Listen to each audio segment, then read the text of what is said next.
বাগদার বেসরকারি স্কুলের শিক্ষক রতন সাহা স্কুলে পড়িয়ে গৃহ শিক্ষকতা করে সংসার চালিয়ে 2 মেয়েকে লেখাপড়া শিখিয়ে কেটে গেছে অনেকটা সময়। কিন্তু স্বপ্ন বুনেছিলেন মনে মনে। কাজ আর জীবনের ব্যস্ততার ফাঁকে ফাঁকে শিল্পী সত্তাকে এগিয়ে নিয়ে যাওয়ার চরম চেষ্টা চালিয়েছে বছর 50-এর Ratan Saha. India book of রেকর্ডসে নাম উঠল মাইক্রো আর্ট শিল্পী রতন কুমার সাহা।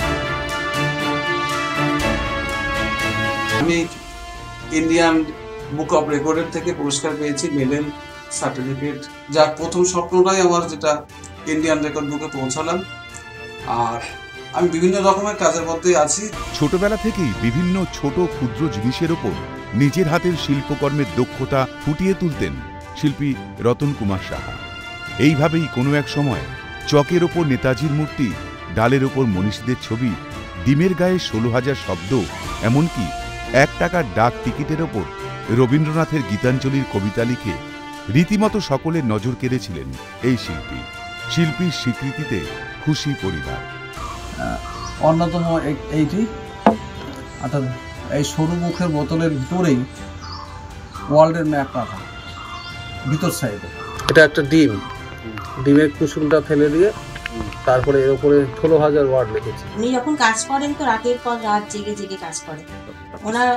আমরা থাকতাম, হ্যাঁ, আমরা তো সম্পূর্ণ একদম ভিতর থেকে সাপোর্ট করতাম ওনাকে। মানে এমন সময় হয় যখন আমাদের হয়তো বাজার হচ্ছে না, কিন্তু সারাদিন ধরে কাজ হচ্ছে। বাবার পাশে থাকাটাই আমাদের সব কিছু। মানে আমাদের কি হচ্ছে না সেটা দরকার নেই, বাবা যে এগোচ্ছে, বাবা এগোনো মানে আমাদের এগিয়ে যাওয়া। স্বপ্ন পূরণের দিকে এক ধাপ এগিয়েছেন রতন সাহা। এবার লক্ষ্য গিনেস বুক অফ ওয়ার্ল্ড রেকর্ডসে নাম তোলা। স্বপ্ন আছে গিনেস বুকে যাতে পৌঁছাতে পারি। আগামীতে আরো নতুন কিছু স্বপ্ন নিয়ে নতুন কিছু পূরণ করবেন এমন বিশ্বাস নিয়েই পরিবারের সহযোগিতায় এগিয়ে চলেছেন। বাগদা থেকে জ্যোতির্ময় চক্রবর্তী, ক্যালকাটা নিউজ।